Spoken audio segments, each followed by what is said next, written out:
So good afternoon, and once again, welcome to this meeting of the Clinical Excellence Program, which we're holding at AIIMS in collaboration with the Ministry of Health and Family Welfare. And as you all know, these are interactive webinar series, basically between regional and state centers of excellence to really promote COVID management guidelines right up to the peripheral level. Before I start, and we have today, we're going to cover remdesivir and other antiviral agents. And before we start that discussion, I'd ask Shri Love Agarwal from the Health Ministry just to give the introductory remarks. Thank you, Dr. Saab. And at the outset, let me welcome all the participants for this webinar today, along with our colleagues from AIIMS. I think besides a bigger focus on oxygen and its usage, remdesivir and antiviral is another most important topic in front of us. What we would particularly like to highlight from ministry's point of view is that for some reason, I think a message has gone down into community that remdesivir is like a magical bullet.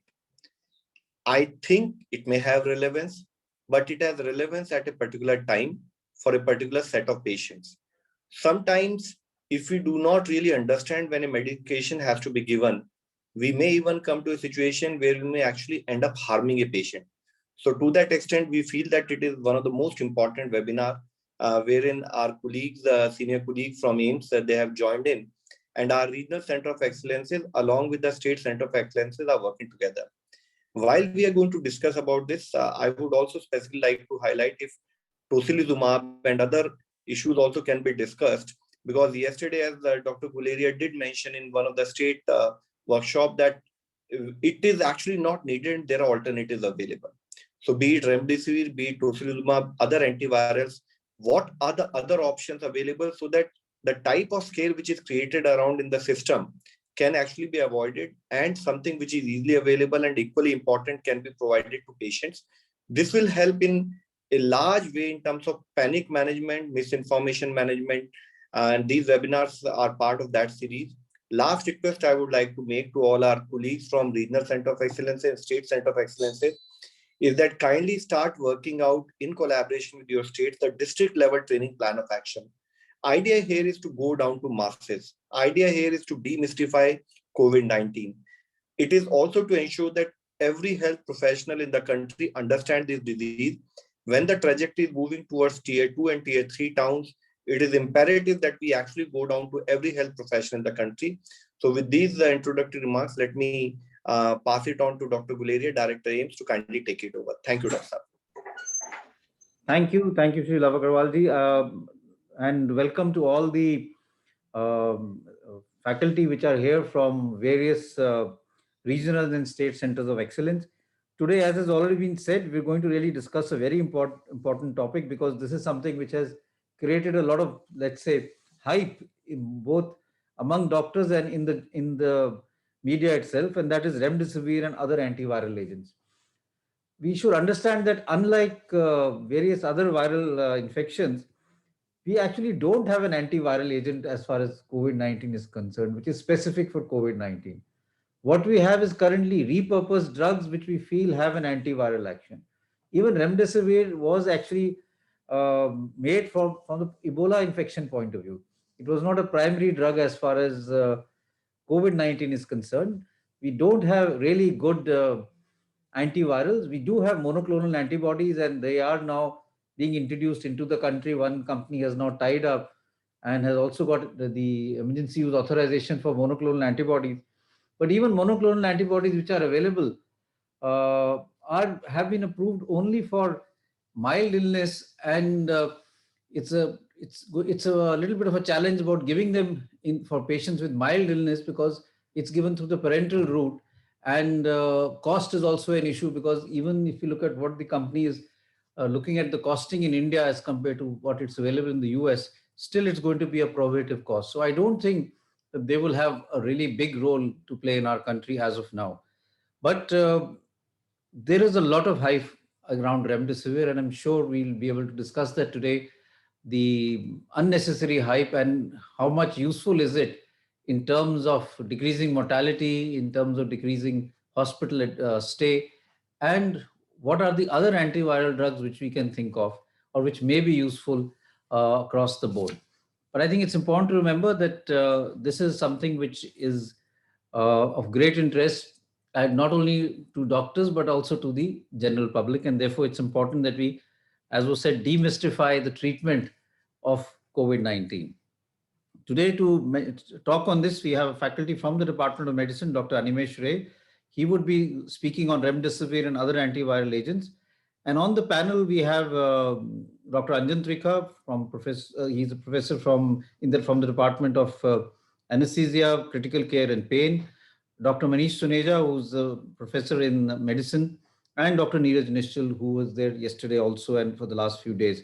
So I'm really grateful to all three of them for being here as panelists, and to Dr. Animesh Ray for agreeing to give the talk. So without wasting much time, we'll go on to the talk. And of course, Dr. Rajiv is there to sort of moderate the questions once we finish the talk. So over to you, Dr. Animesh Ray, for the talk on remdesivir and other antiviral agents.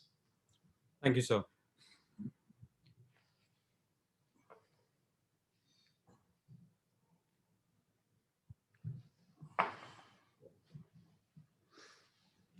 So is my screen visible and my voice is audible?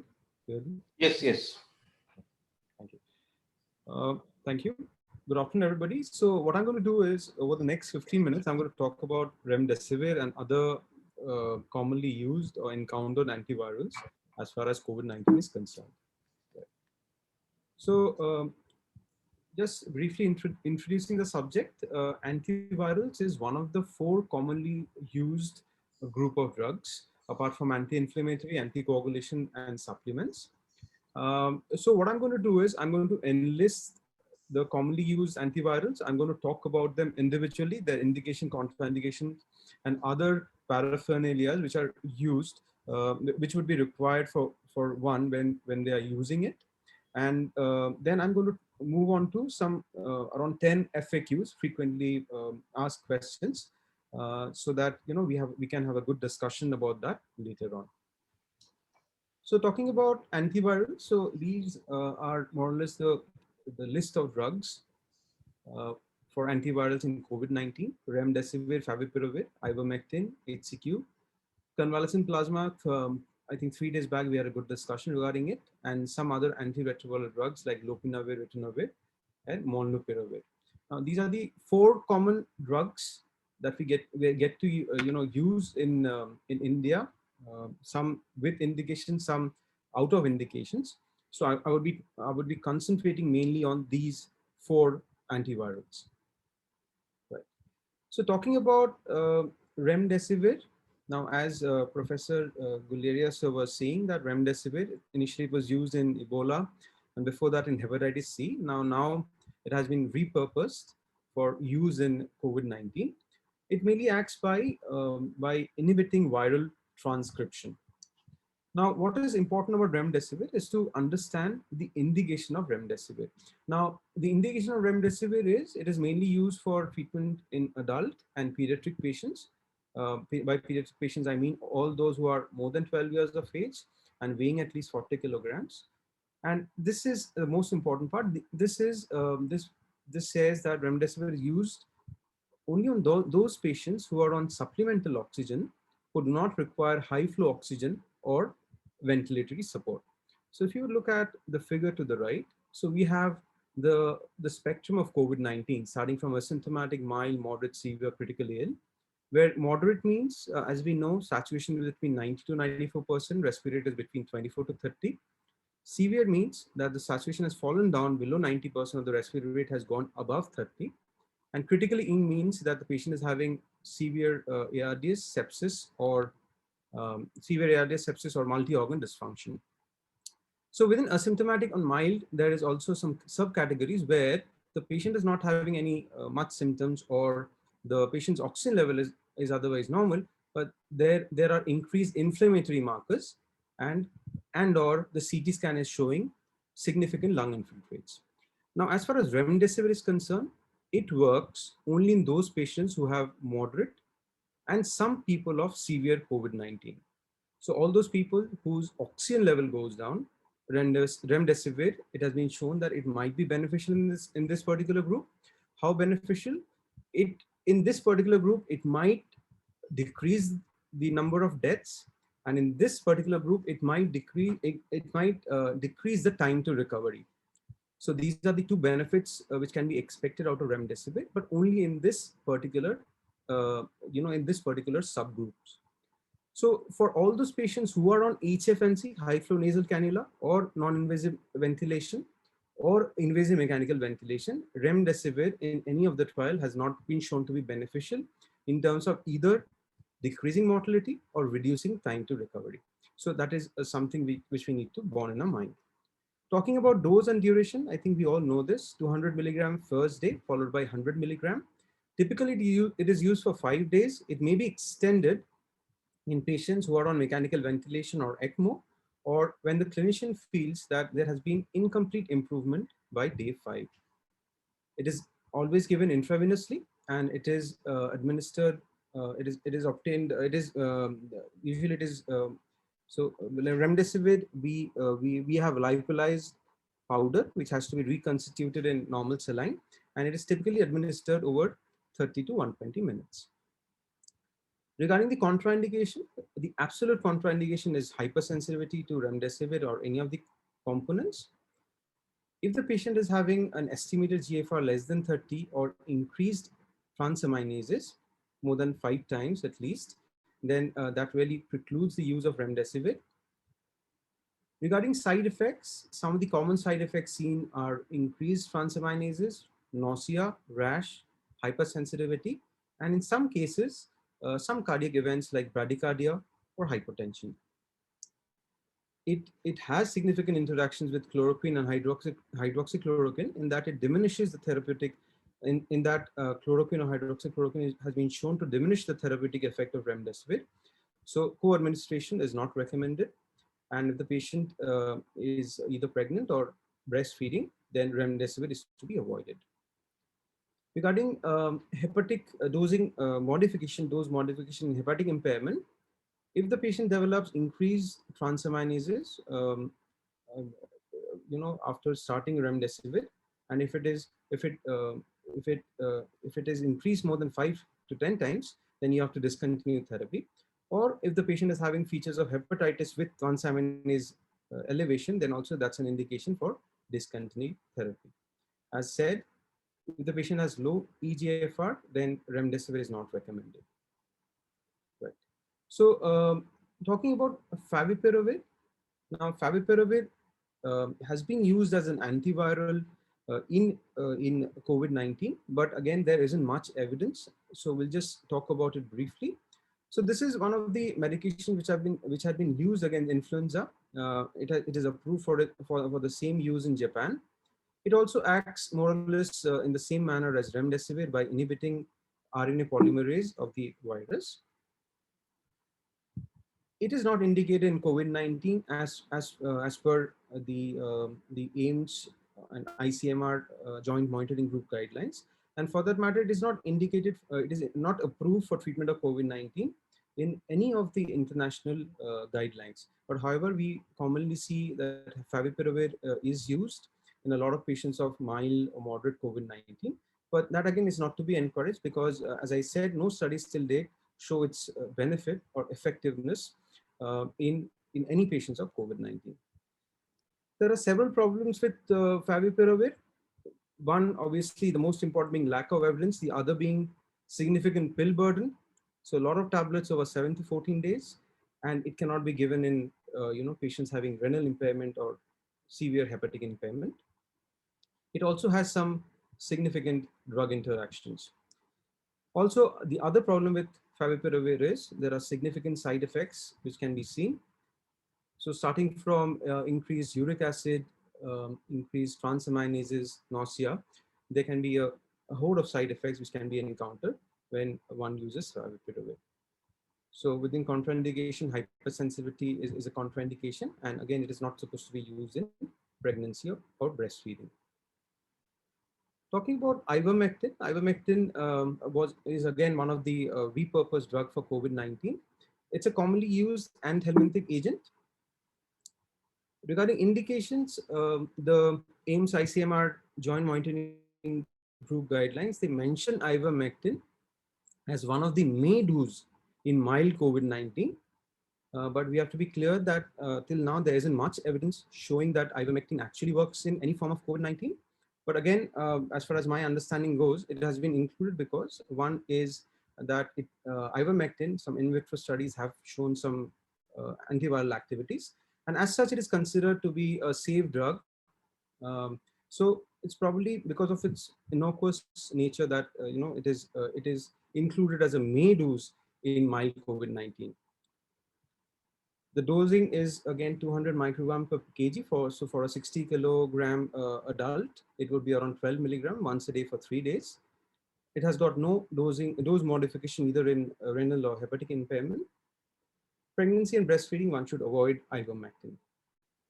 Hypersensitivity is a contraindication to ivermectin, and some side effects commonly seen are pruritus, rash, arthralgia, diarrhea, nausea, or even increased transaminases. It has got interaction with warfarin. So if somebody is taking warfarin, ivermectin, it can enhance the anticoagulant effect and chance of bleeding. So it is something which we should be keeping in our mind. Talking about hydroxychloroquine, again, it has been used in a number of conditions, antimicrobial, autoimmune diseases. It is also thought to have some antiviral action. So initially there was a lot of enthusiasm surrounding the use of hydroxychloroquine. Again, just like ivermectin, this has been included as a may dose in mild COVID-19, again, because it's thought to be a relatively safe drug. But again, no studies till date have conclusively proved that hydroxychloroquine works in mild COVID-19. In hepatic impairment and renal impairment, one has to be cautious while using hydroxychloroquine. And there are some diseases like psoriasis or by use of hydroxychloroquine. As such, it's a more or less well-tolerated drug. However, nausea, vomiting, abnormal LFTs, or hypoglycemia may be encountered, especially when it is used in conjunction with drugs like quinolones, which may cause hypoglycemia.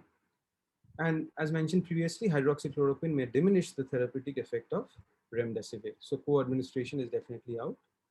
Pregnancy and breastfeeding, it may be used in this in people who are either pregnant or breastfeeding. So it is recommended for a total duration of 5 days. And as I said, renal impairment, no dose adjustment is required. While in hepatic impairment, we have to use it with caution, but again, no dosage adjustment has been provided by the manufacturers. So this is about the individual drugs. What I'll try to do is I'll just move on to the FAQs. So first is a COVID-19 patient is having prolonged fever beyond 6 days. So he is otherwise having normal saturation. So in this particular patient, would remdesivir be indicated? So the patient is still having fever. So the question is whether an antiviral remdesivir would help in this case. So the answer to this would be no. It is not. It is not indicated in mild COVID-19. Even those who are having persistent symptoms, it is indicated only in those patients who are developing low oxygen, that is, saturation is going below 94%, or the respiratory rate is climbing up over 24 per minute. The second is a patient diagnosed with COVID-19. Now, she has this patient has a low oxygen, so this patient is hypoxemia and is requiring oxygen at home. So, since should he be started on remdesivir at home? So the question is that that if suppose he's being treated at home, he has not been able to manage a hospital bed, so he's getting steroids and he's getting oxygen. So should remdesivir be used at home? So the answer to it is also no. That remdesivir, it has got some potential serious side effects. So it should always be given in a healthcare setting when the patient is being monitored. So it should never be given out of any hospital setting. It should never be given at home. So the third question is that a patient was admitted on day 13 with a diagnosis of severe COVID-19. And this patient is having, since he's having severe COVID-19, this patient is having a low SpO2. So in this particular subgroup, in this particular patient, would remdesivir be indicated? So the answer is that, that in this particular patient, remdesivir would probably not be effective because the patient is likely in the hyperinflammation phase.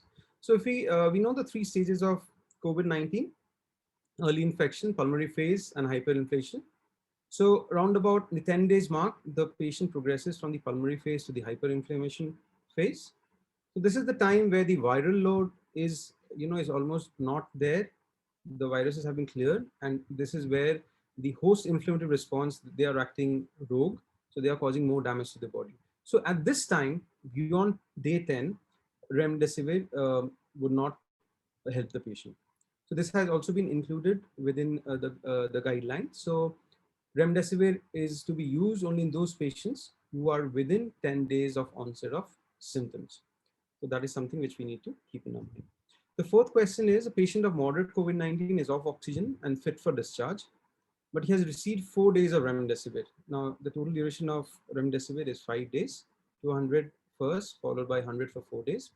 Can he be discharged before receive the fifth dose? Now, this is again a problem in the setting where there's a lot of people waiting in the emergency, so the patient is otherwise fit for discharge, but he's just waiting for his fifth dose to be given. So, is it a good idea to discharge the patient? Yes. So it has been seen that patients who has been whose last dose of say remdesivir has been omitted, they fare pretty well. They do not come back. So it has been seen that only 3 to 4% of these patients, they have any problems whatsoever after being discharged. So the usual norm is that remdesivir has to be given for 5 days or discharge, whichever is earlier. For this particular patient, the patient can be safely discharged without the fifth dose. A COVID-19 patient, this is the fifth question. He is discharged after 7 days of hospital stay, where he had received the full course of remdesivir. He is having shortness of breath with hypoxia on exertion. So he has gone back to his home, and when he has resumed his daily activities, he is seeing that he's feeling out of breath. So he is having some remnant symptoms. So the question is that will remdesivir help in this particular patient? So again, this is not indicated. Remdesivir is supposed to be given for a total of 5 days. After that, there is no point in prolonging the therapy, and the patient has been discharged. So the patient is at home. There is again no question of giving remdesivir outside the healthcare setting. The sixth question is: the COVID-19 patient is on ventilator for severe COVID-19, and there has been some request for giving remdesivir. So should it be given? Would it help? So again, the answer to this is that the patients who are having severe COVID-19 and who have landed up on ventilator, they are the group who are least likely to benefit from remdesivir, because the number of studies, they have shown that only those patients who are on low flow oxygen, they would benefit from remdesivir in the form of less chance of death and hastened recovery, early discharge, but not in these patients who are on NIV or mechanical ventilation. The sixth question is: a COVID-19 patient is admitted with fever with saturation of 95% with raised inflammatory markers, right? So he has been admitted, he's in the hospital, and he's having some fever, saturation is normal, but his inflammatory markers, they've gone through the roof. So would remdesivir help in this patient, in this particular patient? So again, it would not, because this patient would fulfill the criteria for severe, for mild COVID-19. So in this particular group of patients, remdesivir is not indicated. The other side of the story, again, which we commonly encounter, that a COVID-19 patient has been admitted with shortness of breath. His oxygen saturation and his respiratory rate is normal, so it is less than 24, and saturation is more than 94%. But a CT scan, he comes with a CT scan which shows a severity of 17. So anything more than 15, say, it is severe as per CT scan is concerned. So would remdesivir be indicated in this particular group of patients? So the answer to this is again no. So all the trials, all the studies which have shown little benefit of remdesivir, it has been only in those group of patients where oxygen level has gone down below the normal level. In none of the studies, CT scan or X-rays or radiographs have been used as entry point criteria for treating patient. So it won't be right. So it won't be evidence-based to treat this particular patient whose CT severity is 17, but who's otherwise fulfills the criteria for mild COVID-19 with remdesivir. So my last two questions is the second last question is about a COVID-19 patient who's having fever on the 7th day. So he has been taking favipiravir diligently for the last 7 days. Now, since he's having fever, he wants to know whether he can continue it till 14 days. So the answer is again no. Favipiravir has been not shown to be beneficial in COVID-19, even in mild COVID-19. So it should be immediately stopped because it won't help. And my final question is about, again, a COVID-19 patient who is having high-grade fever and mild cough, and his saturation is normal. So he wanted to try out twice a day of ivermectin. So would that be indicated? So again, the answer is no. The suggested dose is 200 microgram per kg once a day. So for a 60 kilogram patient, it would be 12 milligram once a day. Giving higher doses, giving for a longer duration of ivermectin it has not been shown to be beneficial. So increasing the doses, it would actually increase the chance of producing side effects in that particular patient, and probably it won't benefit the patient much. So its use in increased dose should be discouraged. So this is more or less my last slide. This is how I would like to summarize. So on the left hand column, we have the different antivirals. So the first antiviral, remdesivir, indicated only in moderate and severe patients who are on low flow oxygen. It has got no role in mild COVID-19 patients who are in their home. And we know that it is an intravenous drug. So regarding favipiravir, it has got no role in COVID-19, right? Though it is an oral drug commonly available, but its use should be discouraged. Regarding ivermectin and hydroxychloroquine, so the guidelines which I talked about, they mention it within mild COVID-19. It may be used in mild COVID-19. Whether it would be beneficial, it's a little doubtful whether it would be beneficial, but probably they would not be harmful in the vast majority of patients. And they are one of those treatments which can be used at home. So a lot of patients prefer taking ivermectin or say hydroxychloroquine. So that is all I have to say. Thank you for your patient hearing.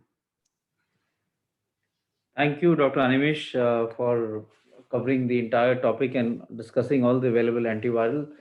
I know this is a topic which can generate a lot of controversy, and there is a lot of, let's say, if I may put it, personal experience, and people have used it in different parts of the country are using different protocols, and many of these drugs are routinely being used as part of mild case management.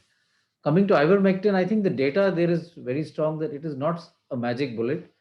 If you look at the initial studies which were published, although their sample size was small because the studies were started in China and then the pandemic moved on, but they were all negative studies that did not show any benefit. Subsequently, the data which emerged from the US did tend to show some benefit in terms of decreasing hospitalization, although that data did tend to suggest that although the sample size was less, there was a trend toward decreasing mortality, but that did not really reach statistical significance. So I don't think we can really take that as being significant. But the hospital stay did come down in that study. But the large study done by the WHO, the Solidarity trial, did not show any benefit, and that's why remdesivir is not actually in the WHO guidelines as a part of a treatment strategy. And that in the Indian guidelines also, it is only in as an emergency use, only in limited for only limited utility in moderate illness in patients who are admitted with falling saturation, inflammatory markers going up, and X-ray or CT showing infiltrates. So therefore, it's very important to remember this, and we must discourage early use of remdesivir. It doesn't show any benefit. There are patients who started taking getting remdesivir at home. All of this, I think, is of no use. There are patients who talk and say, should I take remdesivir because I've come in contact with the patient who is COVID positive? If there is some virus in my upper airways, then taking an antiviral drug will kill it. And therefore, now I should start it because the viral load is less and the drug will be more effective. So this is the type of logic a lot of patients tend to use, and sometimes even doctors tend to use that. I remember many months ago when we used to do EICUs, one doctor himself said that, I think I should give it on day one, even in patients who have just turned to positive, because it will kill the virus early and therefore it will make sure that the patient does not progress to moderate to severe illness. The data is not there as far as this is concerned. Even for favipiravir, now favipiravir is a drug which has got the DCGI approval for treatment for COVID-19. So that is something we already have based on some studies done in our country. But it is a drug which was again approved in Japan for influenza. As a matter of fact, after the H1N1 pandemic, this was actually improved for influenza, and there was some data which suggests that it may be useful in patients who are resistant to oseltamivir, that is Tamiflu. So in those who are resistant to oseltamivir, it was said that favipiravir may be useful, and it could be tried in Tamiflu or oseltamivir resistant H1N1 infection. It was again used, and there is a randomized control trial which has used it in Ebola and shown that it may be effective in treatment of Ebola also. But the data for COVID-19 is not strong enough. It has also been approved in Russia, and there also favipiravir is a drug which is used. But I don't think the data is strong enough, and this was discussed in great detail in the National Task Force and by the Joint Monitoring Group of the Ministry of Health and Family Welfare. And they looked at all the data, including number of meta-analyses which have come out over the last few weeks, and did not find the data to be strong enough to really recommend it as far as the national guidelines is concerned. The third drug is ivermectin, and again, ivermectin is used a lot. Started off with the trials from Bangladesh, which actually tend to show that it was useful and decreased the viral load. And again, in mild cases, it helped in terms of preventing people going on for moderate illness. But again, the data was not strong enough. Again, now there are a large number of meta-analysis and series available. Again, I would say the data is plus minus if you want my critical view, but there is some data which suggests that in mild illnesses it may be useful, and it was discussed in detail again in the task force, and they felt that it had a little bit of an edge and we should consider it, and that's why it has been added as a possible drug that can be used. It's not again recommended, but as something that can be tried for mild cases. And the same goes for hydroxychloroquine. Again, data is there to suggest that it may be useful, and therefore that has also been added into the guidelines that we may have considered hydroxychloroquine. 1 year ago, we promoted hydroxychloroquine a lot, even as prophylaxis. A weekly dose of hydroxychloroquine was promoted, and a study done by ICMR and a study from our own institute did tend to show that those healthcare workers who were taking hydroxychloroquine did have less infection as compared to those who did not. But subsequently, larger studies did not show it to be of much use. So I think prophylactic use is also something that has not been recommended. But currently, like I said in the beginning, we don't have a very good antiviral drug. This is something that many of us feel is needs a lot of research, because we did a aggressive research in developing vaccines, and we have now so many vaccines available. But I can't say the same as far as a good antiviral drug to really treat COVID-19 is concerned. We don't have a good antiviral drug. But luckily, it's also a self-limiting illness in most people. 85% of people have. It is self-limiting. No matter what you give and what you don't give, the patient will become all right. And that is why a lot of alternate medicines also seem to be popular. Because even if you were to give just paracetamol in symptomatic treatment, majority of patients should improve or will improve.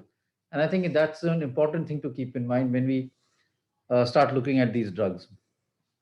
So now I'll just again welcome all the panelists along with Dr. Animesh Ray, Dr. Anjan Trikha, Dr. Manish Suneja, and Dr. Neeraj Nischal. And I'll hand it over to Dr. Rajiv to really take the questions and sort of try and answer all the queries. I'm sure there's going to be a lot of debate as far as antivirals are concerned. And maybe Rajiv, you could start off by getting comments from the various senior faculty who are there on the webinar and see what they have to say. Thank you, sir. Yes, so everything that Nimesh has tried to answer, unfortunately, still pops up as questions. Therefore, it will need to be reiterated a couple of times before people accept what you're saying as being true. So, could we begin with people on the panel and their experience on the use of any of these agents? Anybody on the panel would like to give their experience for both the both ivermectin, favipiravir, as well as the remdesivir? So maybe I'll ask Dr. Manish to start off because what was their experience with hydroxychloroquine and favipiravir, and Thank maybe you. remdesivir also. Yes. So regarding SCQS, yes, we used it as a prophylaxis as was recommended last year. So initial data, observational data did show some protection among healthcare workers who were taking it as prophylaxis. That was showing a relative risk reduction of around 65%. But however, subsequently we know that it has not been shown to be effective in randomized controlled trials. So it's no longer being used. SCQS, we used it also as a part of solidarity trial, and we know we have a robust data set now from across various studies which have shown no benefit. In fact, the rate ratios has been more than one in all the trials where SCQS has been used. So SCQS really not found to be effective and not being used. Though the trials had some issues like use of SCQS was pretty late in the course of disease. Regarding ivermectin, ivermectin generated a lot of interest when it was shown to have a very good EC50 values in vitro studies, which was shown to have very effective against the virus in vitro. But the concern was that a dose of 35 times the normal dose that we use is required. Now, if you look at subsequent studies, physiological based pharmacokinetic studies have been done, which shows that ivermectin is also concentrated in the lungs, 10 to 15 times, and that is in the serum. So it does get concentrated in the lungs. There is a theoretical plausibility because it is a broad spectrum antiviral effect. If you look at the practical aspect of it, as Sir pointed out, few studies from Bangladesh, then Iran and some other countries, quality of evidence is low, certainty of evidence is low, but there's a definite, what they have shown is decreased rate of intubation and also mortality among these randomized controlled trials. But again, the strength of evidence is low. There's a high risk of bias in these studies and there's imprecisions due to the low sample size. However, when we weigh in the risk and reward, it has been recommended in the trial, in the protocol, and we have been using it in mild patients, particularly those who are having high risk factors for progression to severe disease. That is about ivermectin. Regarding favipiravir, we don't have enough evidence as much as even the evidence is lesser than that we have for ivermectin. So it is, and again, there's a pill burden. So many pills need to be popped in, side effects, hyperuricemia, and GI side effects. So that is something which we are not using, and it is not there in the national protocol as well. So these are the about the three drugs briefly. Anybody else who's used? I mean, I'm sure everybody has used remdesivir. Everybody who's working on it. So, any experience that you would like to share? Do you think it works? When would you prefer to give it? Yeah, yes, sir. At Nagpur, Dr. Kushwaha. So good afternoon, everyone. Nice presentations we just heard from the faculty at AIIMS, Delhi. Sir, as far as my understanding goes, the remdesivir or any antiviral for that matter would work best when the virus is replicating, because that would stop the replication and possibly, curtail the viremia levels that may occur in a patient. And that is where the whole seed for the inflammation response by the body lies. Now, in a case, I'll just give an example that the drug should be very judiciously used, possibly in the early phase of disease, not in everyone, but definitely in certain cases which are likely to go into a severe disease, multiple risk factors. For example, we had a case, I won't like to name, the patient, but very high risk category patient who was morbidly obese, had undergone bariatric surgery long ago, was hypertensive, diabetic for long durations, maybe 20 years plus. And apart from that, he had IST as well, and was on medication for all the comorbidities, still obese, very obese. Now, this individual came back from Delhi after having contracted the infection and got diagnosed while in Nagpur, got tested positive, and he was put on favipiravir by the treating physician. Then second day, I came into picture and we discussed the case with the treating physician.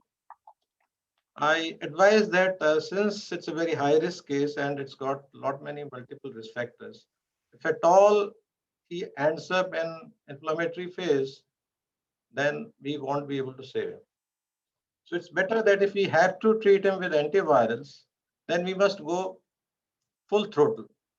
So I suggested that we put him on remdesivir, and that was started on the second day of illness. And generally, the recommended protocols are, we all aware, 5-day regimen, which was found to be equally effective as the 10-day regimen. So we did the 5-day regimen, and till then his saturation, everything was normal. He developed a little bit of cough and maybe some chest discomfort in between, but at the same time, by the time his dosages were over, he did not proceed into any inflammatory phase, as all markers remained absolutely fine, and his oxygen saturation levels remained absolutely fine. He never went into any inflammatory phase, and he recovered without even giving steroids. And he never had to use any anti-inflammatory, and he recovered completely without any problems at 40 without any support of. I think I'll ask Neeraj to comment on this. Although I think we really can't go by one case or as a personal experience, because one could argue that he would have recovered on his own even without getting remdesivir. We don't have evidence one way or the other, and we have enough randomized trial which would sort of not support that. And this is a lot of data which is also put forward by many physicians for other drugs like favipiravir. I remember one very senior physician in Mumbai presenting us cases and saying that, I gave this person favipiravir and his X-ray cleared up, and he became much better. His saturation improved.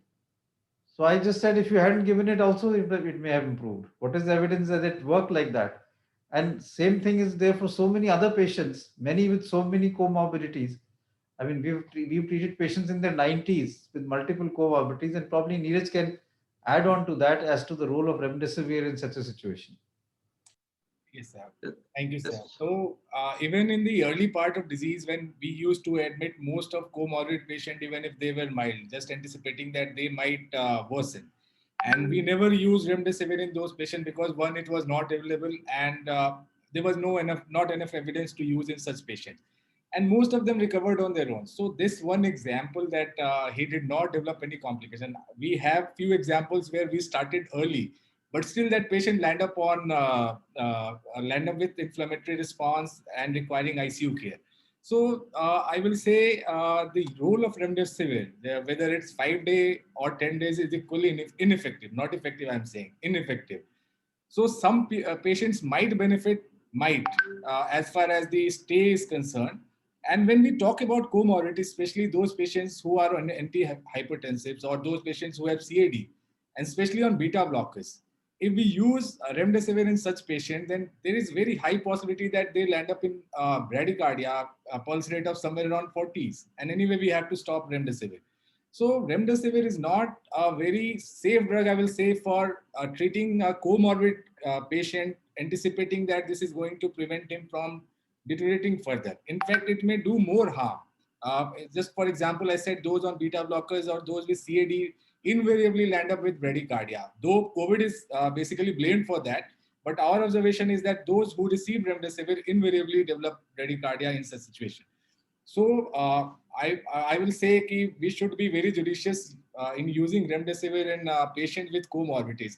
it should not be projected that all comorbidities should be considered for remdesivir for preventing further deterioration. In fact, it should be other way around, that those with comorbidities should be given remdesivir if required only after ruling out all other possible complications.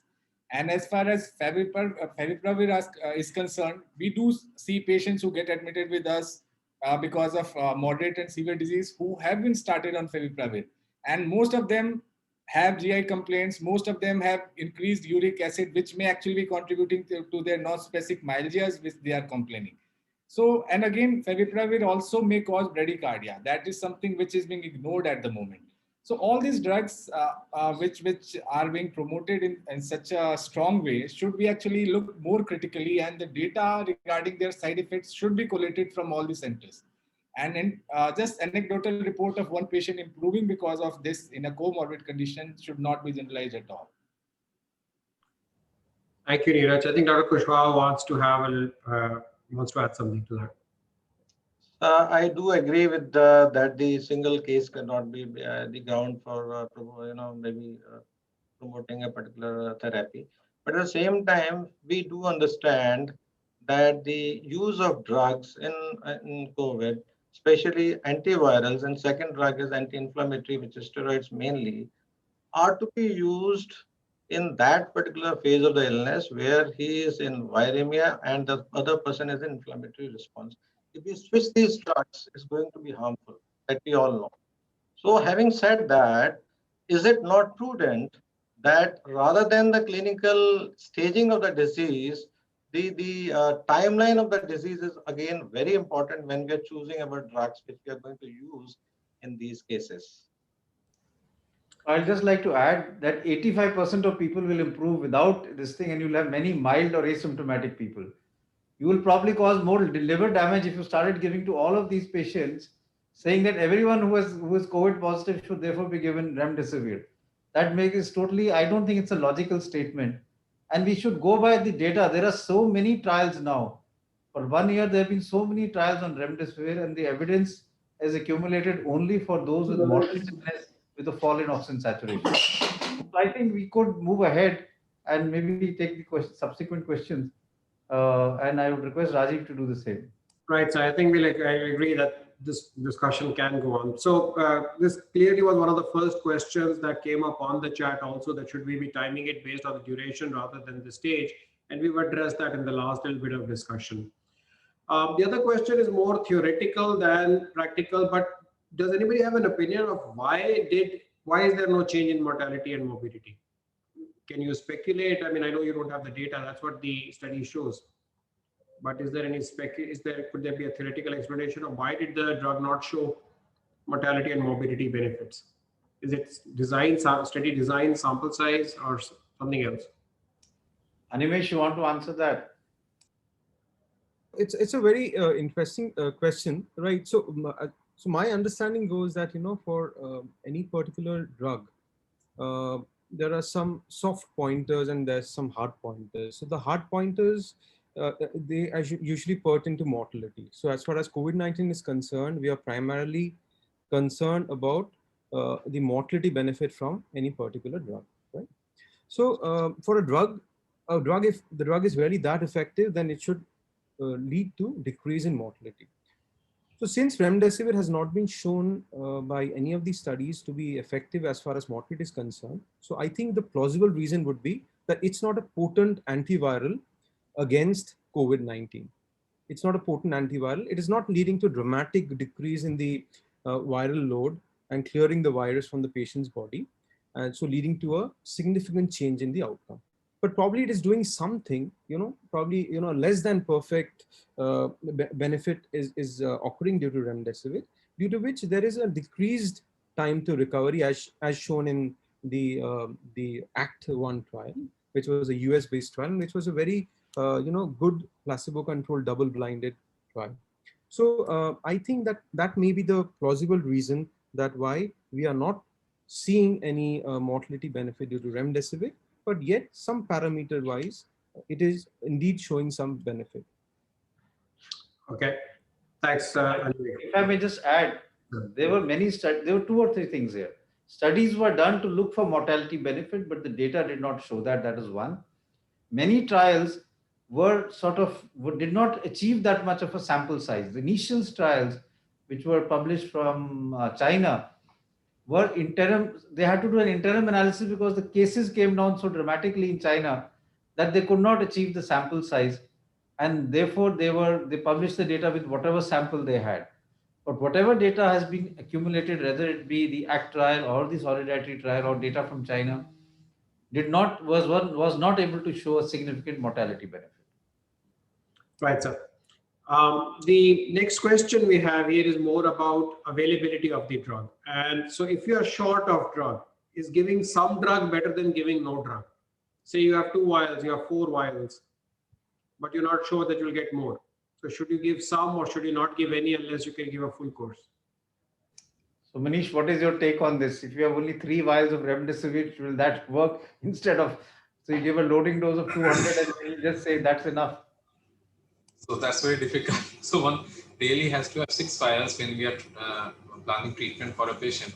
A suitable patient is more important to identify a suitable patient, and we have to have at least 6 vials to give to the patient. Yes, obviously, if the patient improves earlier, is weaned off oxygen, we can very well stop the remdesivir. But to begin with, we should always have that leeway in hand that we need to have 6 vials for a patient. But yes, it can be stopped earlier if patient has improved. I'll just move ahead and ask Neeraj, 5 days versus 10 days. What is the literature and what's your take? Again, WHO has clearly said that this is not an effective drug. So I will say that 10 days remdesivir is as ineffective as 5 days remdesivir. And this is what we have observed. Agreed, we have not been able to generate that much evidence, but eminence and evidence is there is very fine line. Eminence which become published become evidence. But over last 1 year, we have observed that remdesivir has in no way changed our treatment strategy or the outcome of the patient. So if somebody has only 3 vials of remdesivir, I will say if the patient is requiring oxygen, then judicious use of oxygen, steroid, and maybe anticoagulation is going to save his life. And they should not waste their energy on procuring the remaining 2 vials of remdesivir. And that should be something which should be emphasized again and again, because the social media platform is full of please, okay, arrange remdesivir for me, a drug which is not life-saving, and still people are feeling as if it's life-saving. And I'm saying this because I keep on receiving messages from people, please arrange remdesivir. And in spite of saying it's not going to save your life, life-saving will be only these 3 things. And people don't actually respect that thing. So this is something that should go clearly. Ki 3 din ka ho, 5 din ka ho, it's not going to make any difference. It's just oxygen, judicious use of steroid and anticoagulation that will save life. Yeah, I'll agree with that. I think it's very important to understand what is the data for oxygen, data for steroids given at the right time, and data for giving anticoagulants is the strongest. There is really no strong data as far as remdesivir or other therapies are concerned. Even for plasma therapy, for convalescent plasma, the data is not that strong. So it's important to keep that in mind. Nigrems wanted to come in. Sir, we are more comfortable with the steroid and the heparin rather than the remdesivir. We are using the remdesivir because we do not have any other medicine, and many times it is a pressure. And as it is there in the protocol, many protocol, that's why we are using. Otherwise, we didn't see any difference. And just because it's there in the protocol, many times we have to use it. Otherwise, I do not see any difference. What is actually working is the steroid and the heparin. So even in the protocol, it's mentioned as a separate block only to be given as limited as something which has not been shown to be much benefit. If you look at the protocol, the 3 main things in the protocol have been basically oxygen, along with the steroids and the anticoagulants. The other thing, that is anti-IL-6 drug tocilizumab, convalescent plasma, and remdesivir, is actually in the box below, which has been done that because these are of unproven utility, but may be tried in limited situations.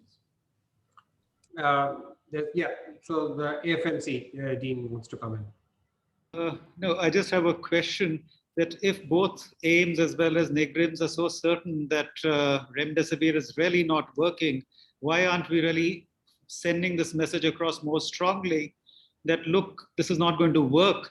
We need to send this message to the medical professionals who are prescribing it rather than to the lay public. And maybe we should focus on that a great deal more than what we are doing right now. Yeah, I agree with that, and we're trying to do that. I think even if you look at the previous guidelines and the current guidelines, remdesivir is now in the box below rather than in the main criteria. And gradually one is looking at how do we sort of position it. The problem is that it's something that can be done only over a period of time because it has become so acceptable. Both tocilizumab and remdesivir have become so much sort of let's say part of layman's acceptance that getting it out and getting it out of the system is going to take some time. I think what Neeraj said about eminence-based medicine is so important, that the eminence here is driven by your social media followers. How many followers you have decides what treatment a COVID patient gets. Doesn't matter what your qualification is. We'll carry on with the remdesivir story, and the next question is remdesivir in first trimester of pregnancy. So pregnancy use for remdesivir. Dr. Animesh, Yeah. what is your take on this? Yes. So remdesivir has been tried in in a subset of patients with having pregnancy, and the initial reports, they show that it may be safe. But as of now, we are going by what the manufacturer is saying, and till now, I think there isn't enough data to say that remdesivir can be used either in patients with pregnancy or breastfeeding. So we are avoiding it. So we are not giving remdesivir to patients who are either having pregnancy or breastfeeding, but we understand that with accumulating data, probably that can change in the future. But as of now, no, not to be used in pregnancy. Yeah, so I'll just add two things here. One is that, as we've been saying, the data for its utility is not strong enough one way or the other. And since we don't have safety data, we have to be careful. However, what has been mentioned is that at times you can take a risk-benefit analysis, talk to the patient's attendants, and if getting their consent, can at times use it in pregnancy. And we know that there are times when it has been used. But as we've been saying, the evidence for its use otherwise is not that strong. So giving it in pregnancy would even be something that we have to be even more sort of reluctant to do. So moving a little bit away from remdesivir, and this is more a query on favipiravir now. So assuming the patient is on home isolation and the fever is persisting and the patient hasn't yet received favipiravir and the fever persists on day 6, would you consider giving favipiravir now on day 6, home isolation, persisting fever? So Neeraj, do you want to answer that question? Again, we don't use favipiravir because we are not sure whether it works or not. So as per the home isolation guideline, if fever persists beyond 7 days, beyond 5 days, one can consider starting budesonide, inhalational budesonide, based on the recommendation of the person, the care provider or the doctor in whom he or she is in contact with. And beyond 7 days, one may consider, depending on what the treating physician feels, whether the patient requires oral steroid or not. But at the moment, we are not prescribing favipiravir, and I don't know whether it's going to work in that patient after 6 days or not. Okay. Any other comments from anybody on the panel on favipiravir at late initiation in home therapy? So that's not recommended. Nobody recommends that. All right. Moving a little bit away from antivirals, but there's a question here about steroids. I suppose we can take it. This is about using pulse steroid therapy in severe COVID. Does it have a role? So this is regarding pulse steroids in severe COVID, the pros and cons. Maybe Manish can sort of touch upon that to begin with. So yes, so we have a subset of patients, severe COVID, who are not responding to steroids. The usual dose that is prescribed protocol, that is 1 to 2 mg per kg of methylprednisolone. Now, some people have used it in their practice, and also some trials are being initiated. But current level of evidence, we do not have sufficient evidence for high dose pulse steroids in COVID-19 per se. And whatever experience we have seen is that patients who have received pulse steroids, and they are the patients who are going to require prolonged ventilation, maybe weeks. And in our setting, in Indian setting, we do get a lot of ventilator-associated pneumonias. So giving high dose of pulse steroids then many times we have seen patients land up with us with very bad ventilator-associated pneumonias with multi-drug and extremely drug-resistant bacilli. So that is a concern in Indian setting using high-dose steroids. As of now, we do not have sufficient evidence for the same. I would agree with that, although I know there are many centers which tend to use pulse methylprednisolone. I remember many months ago, one doctor telling me that since he was not able to get tocilizumab in all those patients who were having a cytokine storm based on the deterioration and the markers, he was giving them pulse therapy. And my fear, as Manish has said, is that many of them land up with opportunistic infections, whether it be VAP or secondary bacterial infection, or even a subsequent fungal infection. So one needs to be very careful about giving such high dose pulse steroids. I don't think there is sufficient data right now, but if anyone in the panel would like to add on to this and from their own experiences, they would be welcome. So would anybody It used it in a few cases, but overall the outcome was pretty poor. And rather than the patients dying of VAP or something like that, it was probably the MODS that took them down. So it was probably initiated quite late, and the MODS just took them down. So the outcomes were uniformly not very good. Okay. Yes, ma'am. We are using like methylprednisolone as the pathophysiology is very clear and the beneficial role of the steroids are very clear. Only, sir, in few cases we are finding that leukocytosis is very high. To the tune of, I have seen the patients going the WBC count to be higher than 15,000 and 20,000. So we have to be very careful. It is not because of the infection only, but it is also because of the use of these steroids. So we have to have a very judicious and a short-term use of these steroids and not a very long-term use of steroids. Okay. I'm going to continue on the remdesivir story here a little bit on a few more questions on the other side.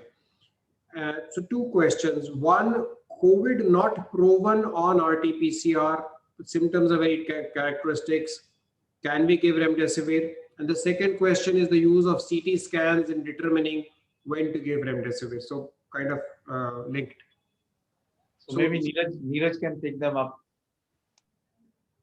So again, regarding CT scan, first of all, I will take that aspect because CT scan is something which is being done on day 1, day 5, day 7, day 11.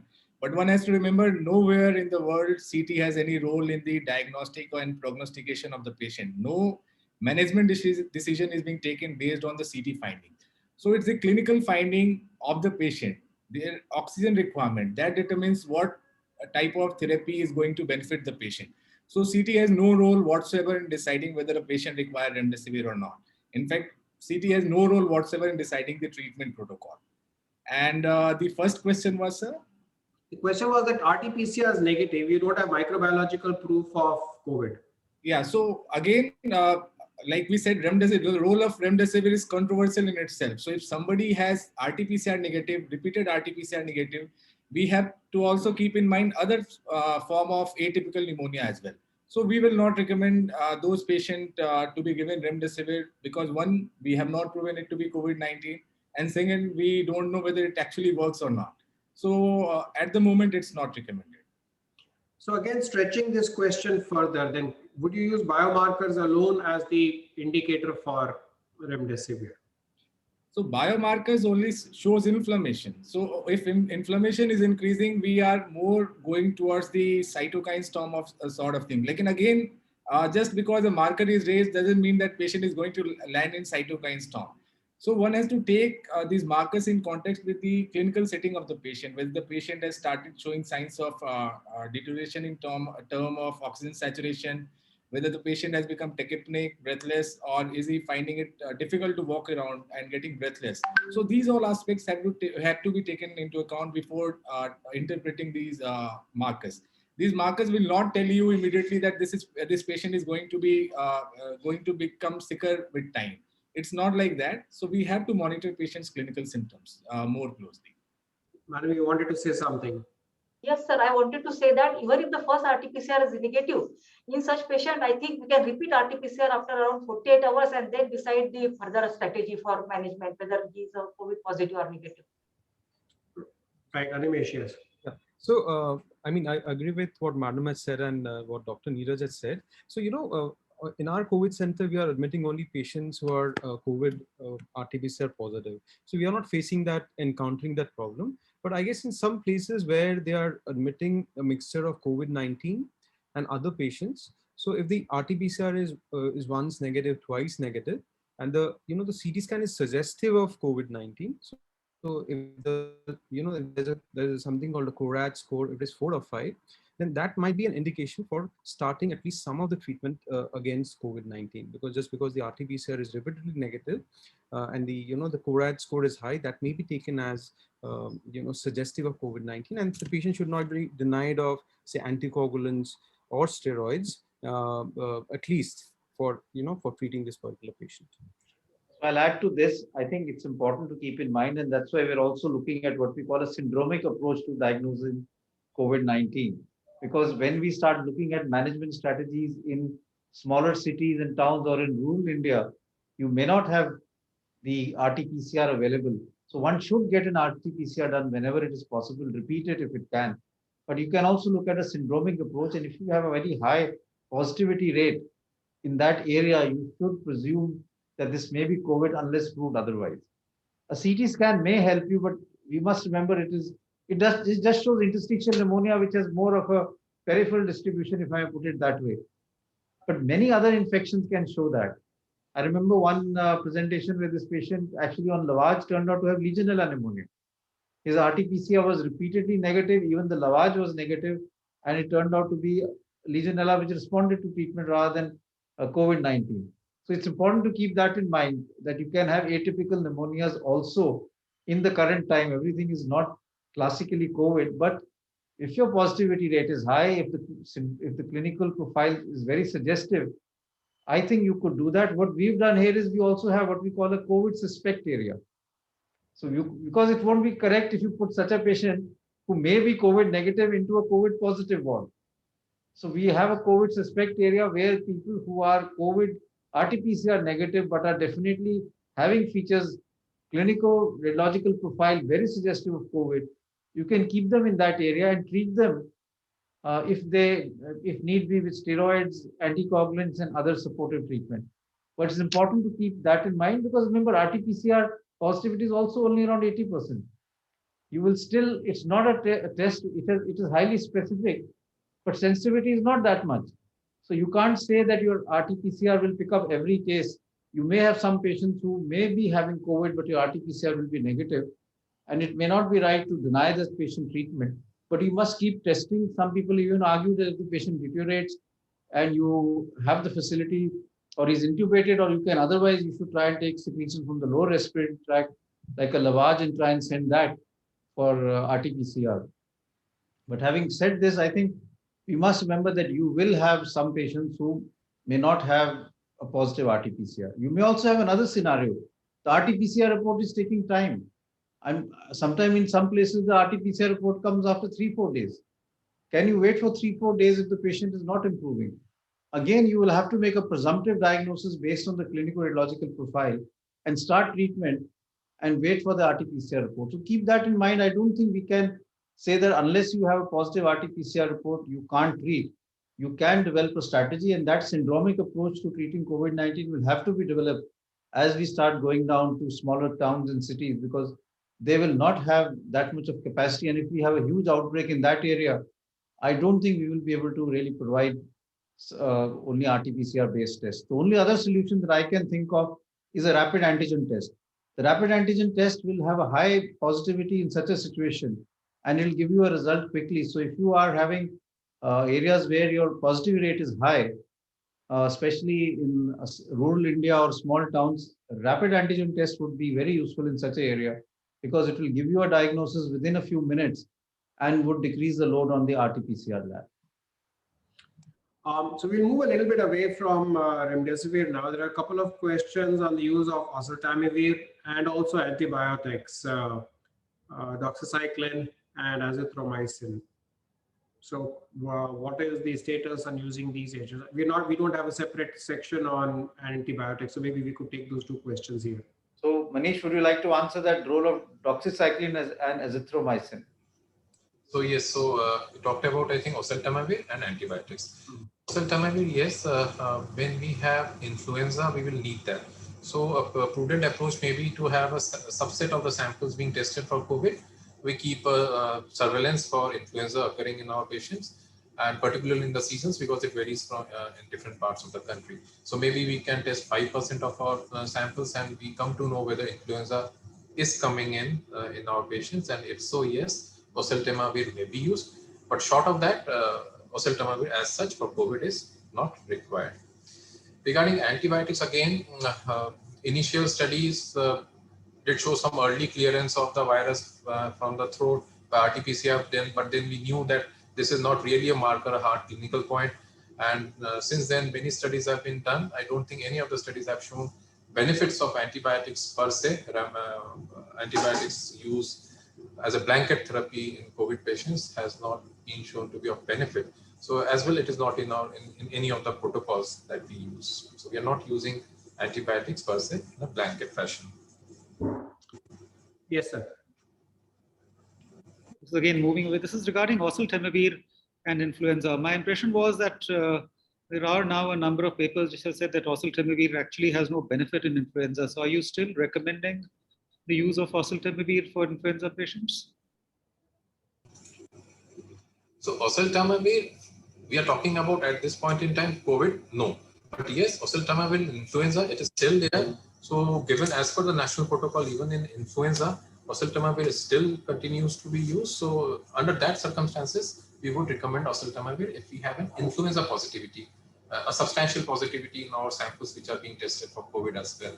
So because it can quickly have an outbreak as well. We have to realize if one patient in the ward is positive, if even 1 or 2 samples are positive, it can quickly spread in that closed area to involve other patients who are nearby. So under those circumstances, yes, the treatment would be warranted. So if I just add on to that, the national guidelines do mention that you should use oseltamivir, a neuroamylase inhibitor, as far as treatment of influenza is concerned. The data is not that strong. There is a large number of trials which show that it may or may not be that effective, but it is still recommended to prevent or decrease the chance of it spreading to other people. I remember at that point in time when one looked at the data, we said that if you take oseltamivir, you'll become all right in 7 days. If you don't take it, you'll become all right in 1 week. So this was the type of thing that we used to say. So it's something that we need to keep in mind. But in an outbreak situation, when you want to limit the degree of spread in a community, it may have a role. So it should be considered in that situation. There are a large number of questions on the same issue of early use of antivirals. We've addressed it repeatedly, but maybe I'll leave it to sir to sum it up at the end. Why repeatedly everybody wants to know why can't we give antivirals on day 1? So I'll leave it to you to summarize at the end of it, sir. But that's something that I think you'll need to say once again at the end of the seminar as to why you can't give antivirals on day 1 to everyone. We'll move on to. I'll ask Animesh to do it or Manish to do it.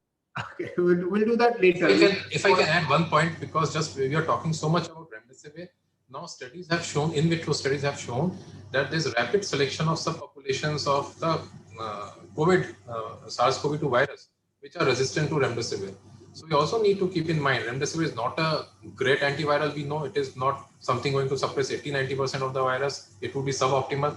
Plus, it has been shown now there's rapid selection of populations, which subpopulations of the virus, which are resistant to the drug.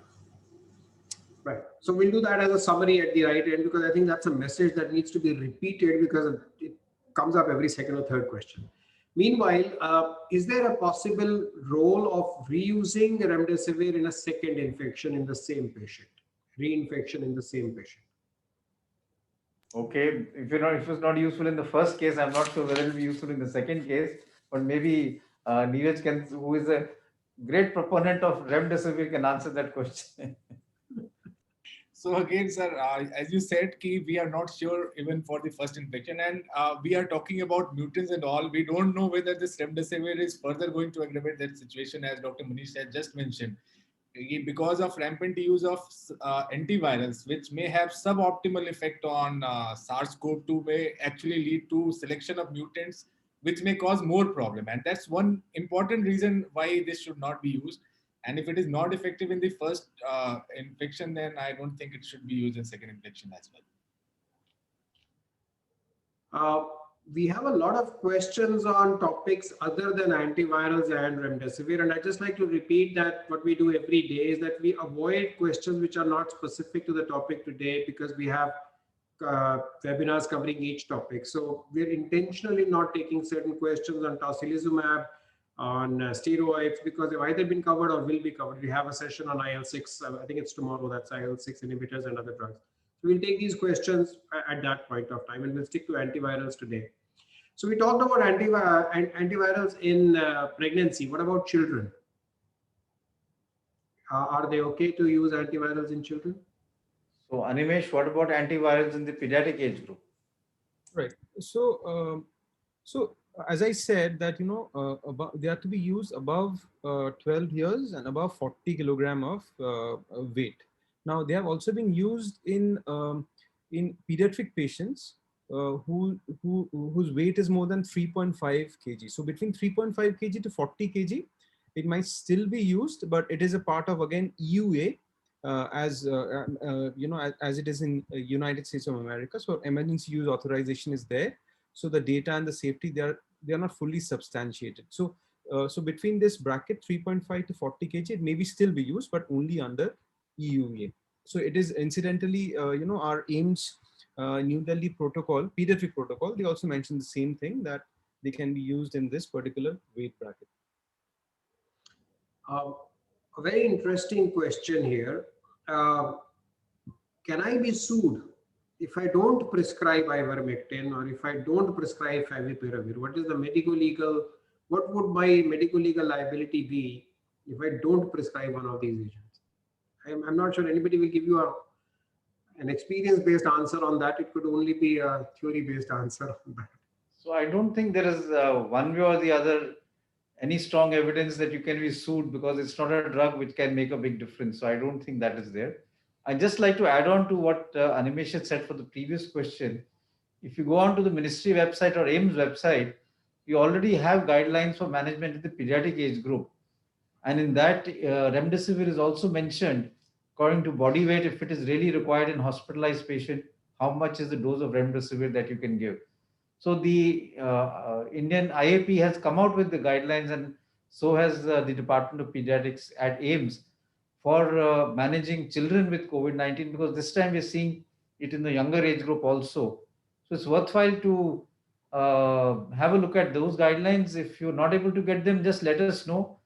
We'll have them sort of emailed to all of you so that you can have a look at the pediatric guidelines, which have just come out, I think, about 10 days or 2 weeks ago, as far as managing children is concerned, with the same protocol that we use for adults, mild, moderate, and severe, and what is the treatment for children, and the dose that has to be given as per body weight.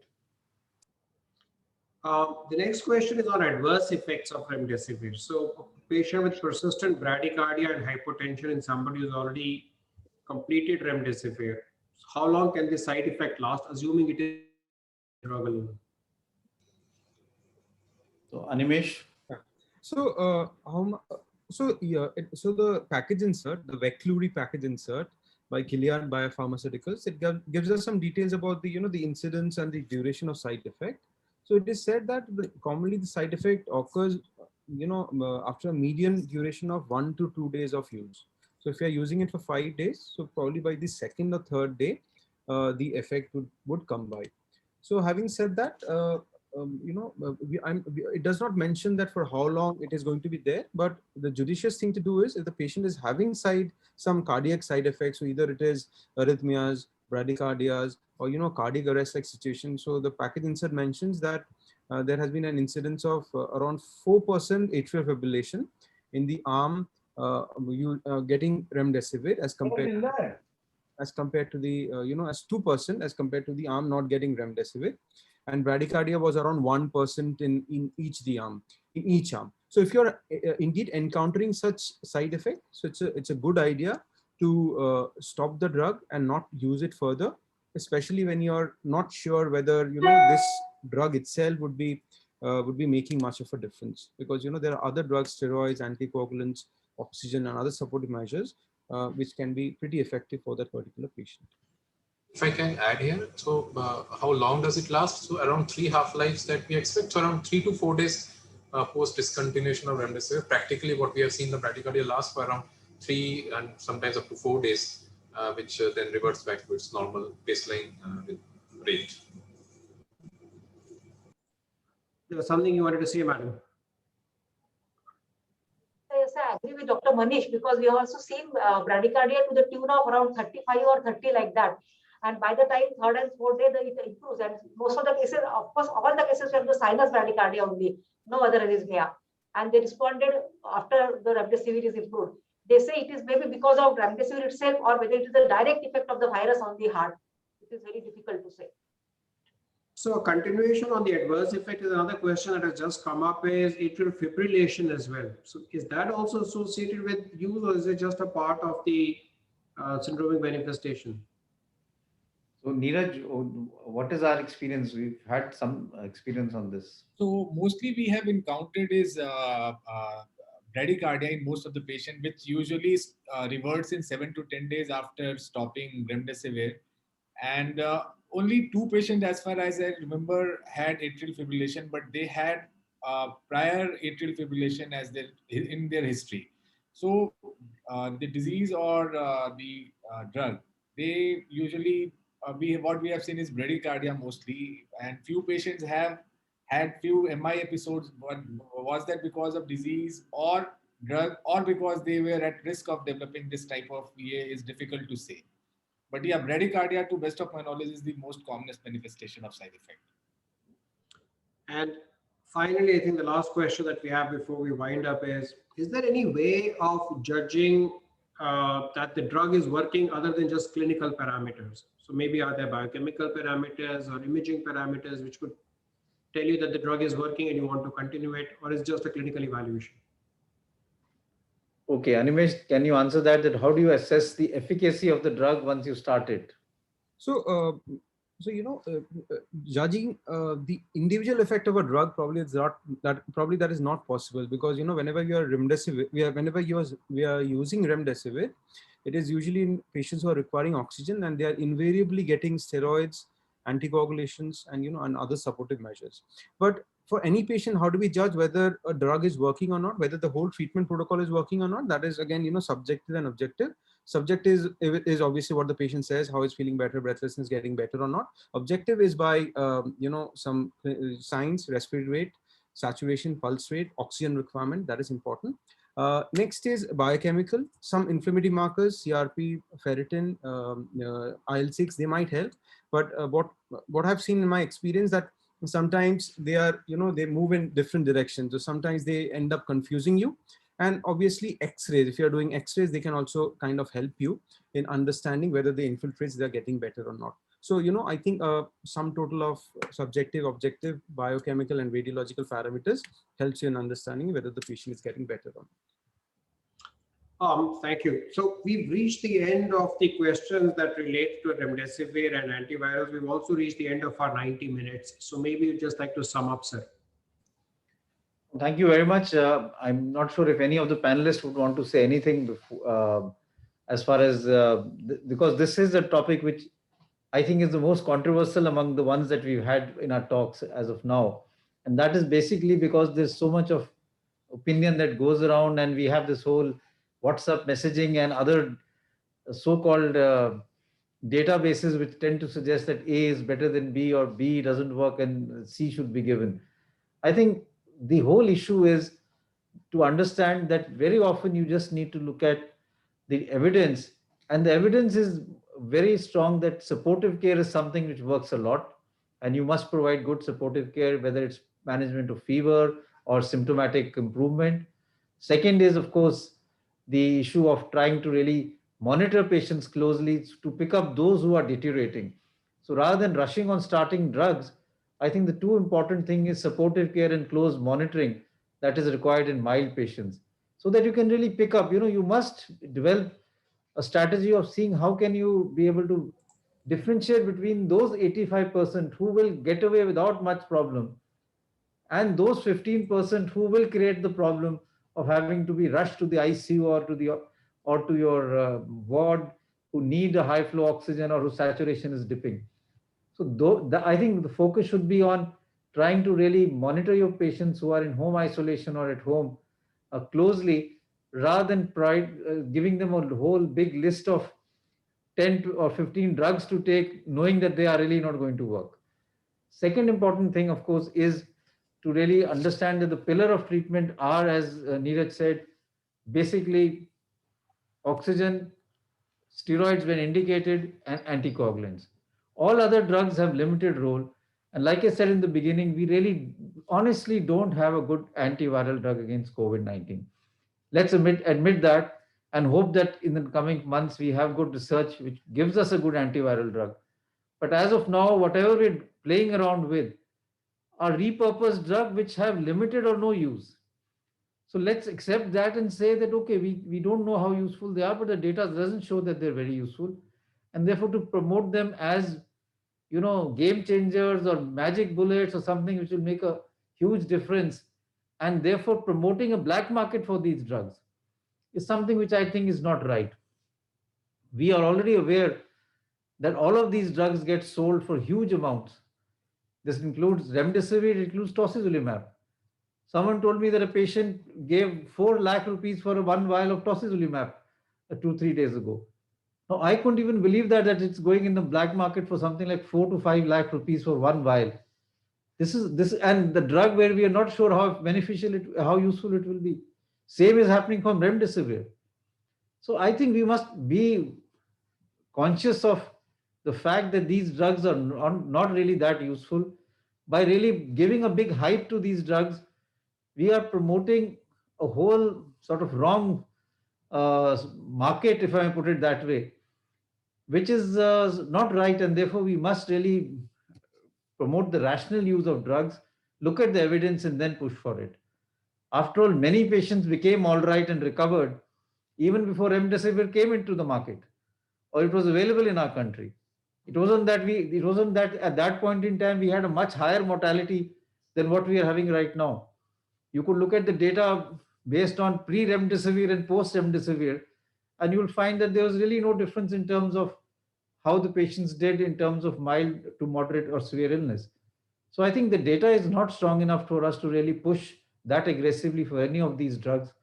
And the responsibility lies on all of us as I would say regional and state centers of excellence to try and percolate this information down to smaller towns and cities, that they understand that these drugs are not the magic bullet. We are not focusing ourselves on the right thing. Supportive treatment, symptomatic treatment, monitoring patients closely, picking up those 15% who will deteriorate and aggressively treating them with the 3 things that I mentioned, I think will go a long way in saving lives. And that's what I personally feel. Anyone in the panelists who would like to give any comment, more than welcome.